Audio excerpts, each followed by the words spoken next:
we are on another job, and in this job I'm doing a cafe. It's gonna be a actually restaurant. Sorry, there was a cafe, a quite popular cafe in the central of Norwich. And come and let me show you what's happening here.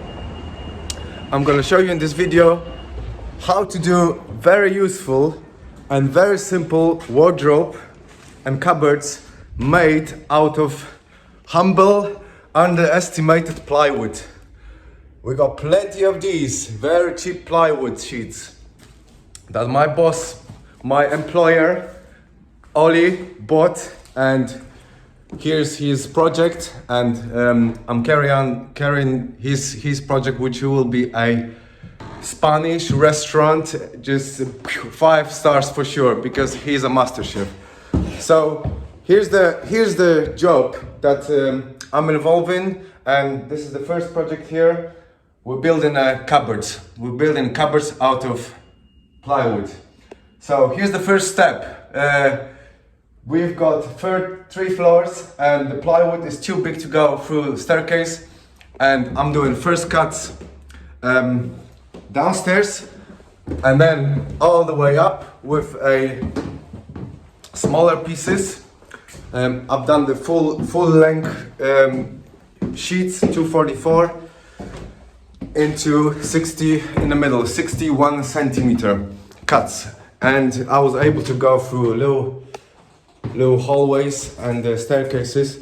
And let me show you what's happening and how you can do the wardrobe yourself in a way, you know. So here's how it looks after 2 days.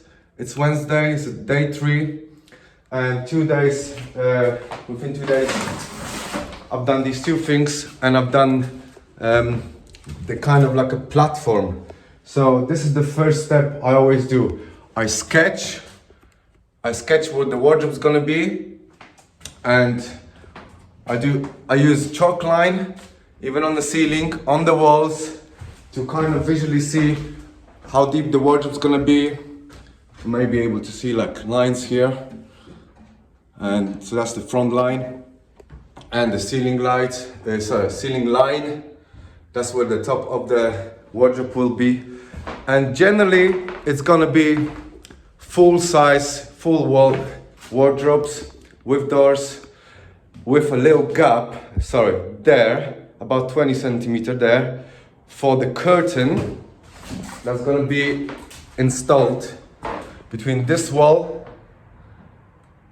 and that gap. So basically this is gonna be VIP room, and when the entrance is gonna be a curtain, and another part where waitresses and stuff will kind of operate, you know, this is gonna be their base. So this is how it looks. It's very simple idea of just cutting the plywood, and this plywood, I don't know how much it costs. It's still cheap and it's strong, and it's gonna be painted to a dark red color, burgundy, round burgundy, and and that's it. That's the idea. The first stage, what you do is, I always do it with any wardrobe, is get that construction on the floor. And I use it cheap timber, 3x2 sawn. It's a stud work. It costs about £4, £3.50, and it's still cheaper to use 2 of those if you want to go higher, you know, 10 centimeter, than just using 1 bit, but one 10 centimeter joist. But here's how it looks, and you level it up, you know. And if you need to, like this floor is so old, this is Victorian building, you know, that nothing is ever straight. So to do this nicely and leveled, look, I used many packers here. You see, like I've done the construction, so this is leveled and this is leveled. The frame is leveled. The floor is uneven. It sinks into the middle, as many Victorian buildings do. But this is how you start. You build your frame and you sketch on the wall with a pencil and chalk line the shape and the design of your future wardrobe. And that's what's happened after 2 days. Very simple, very simple wardrobe. But this is how you start, and I'm gonna show you more footage of how actually, you know, I'm doing that wardrobe. But this is the little introduction and, you know, the starting point of doing very cheap, useful wardrobe. There will be also doors in the front and cupboard hinges. There will be 4 sections, means four long doors. There will be also little cupboards up there. We've measured up with Ollie the size of this, and he said mainly for wine bottles, because it's gonna be a restaurant. So they're gonna drink wine, and the wine is about 35 centimeter tall, high.